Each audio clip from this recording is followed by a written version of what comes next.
ভোল্টাজের এসির রিমোটের যে মেনুগুলো সেগুলো আপনাদেরকে একবার পরিচয় করিয়ে দিন। ভোল্টাজ এসির রিমোটের অপারেটিং সিস্টেমগুলো একবার ভালো করে জেনে নেওয়া উচিত, কারণ প্রথমে আমিও এসি নিয়ে একদমই বিপাকে পড়েছিলাম কীভাবে রিমোটটি দ্বারা অপারেটিং করব আমার এসিটা। তা যথারীতি আমিও কিছুটা হলেও জেনেছি। প্রথমেই এসির এই লাল যে বটনটা ওটা দিয়ে অন এবং অফ এবং প্লাস এবং মাইনাস এ দুটো দিয়ে হচ্ছে আপনি এখানে 24 ডিগ্রি যেটা রয়েছে সেন্টিগ্রেড এটাকে আপনি বাড়াতে পারেন অথবা কমাতে পারেন। এবং এই মুডের এটা দিয়ে হচ্ছে আপনার মুডটাকে চেঞ্জ করবেন। আমার যেমন এখন দেওয়া আছে এই কুলিংয়ে, এইটা কুলিং থেকে আপনি অটোতেও নিয়ে যেতে পারেন। পাশে রয়েছে ফ্যান। এই ফ্যানের এটাতে যেই না আমি প্রেস করব অমনি 1 নম্বর 2 নম্বর 3 নম্বর এইভাবে ফ্যানটাকে আপনি বাড়াতে পারেন অর্থাৎ কমাতে পারেন। এইভাবে যতটা সম্ভব এসির হাওয়াটা যত স্পিডে দ্রুত বেরাবে এবং সেটাকে অপারেটিং করতে পারেন।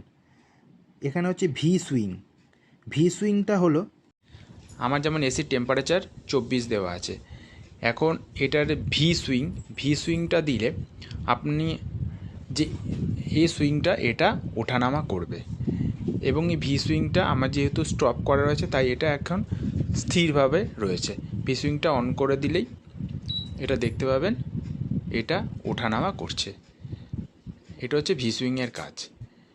এবং এই ভি সুইংটা পাশে রয়েছে স্লিপ মুড।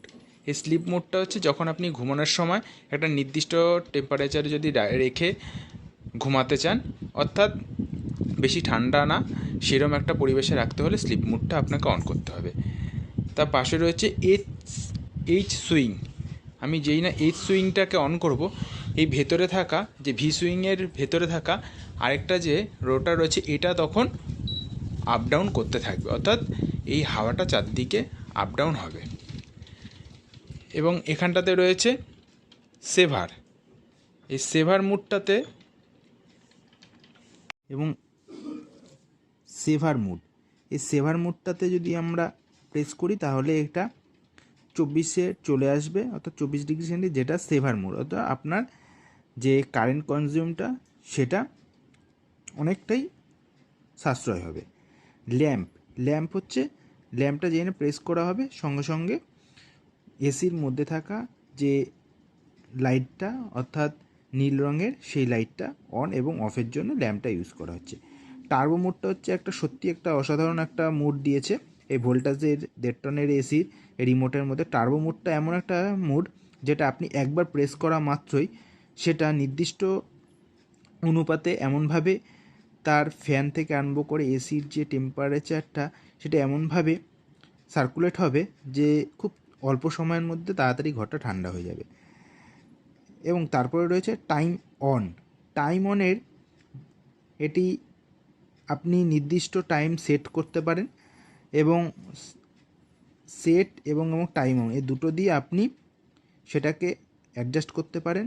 2 ঘন্টা 4 ঘন্টা 5 ঘন্টা যতক্ষণ ইচ্ছা এটাকে আপনি টাইম করে রেখে দিতে পারেন এবং তার নির্দিষ্ট টাইমে সেটি বন্ধ হয়ে যাবে।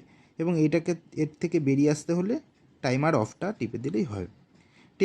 টেম্পারেচারটা দিয়ে আপনি ঘরের যে টেম্পারেচার সেটা আপনি দেখতে পারবেন। এসির ওপরেই যে বোর্ডটি রয়েছে, ডিজিটাল যে বোর্ডটি, সেটার মধ্যেই টেম্পারেচারটা উঠে আসবে যে ঘরের টেম্পারেচারে সেটি কত।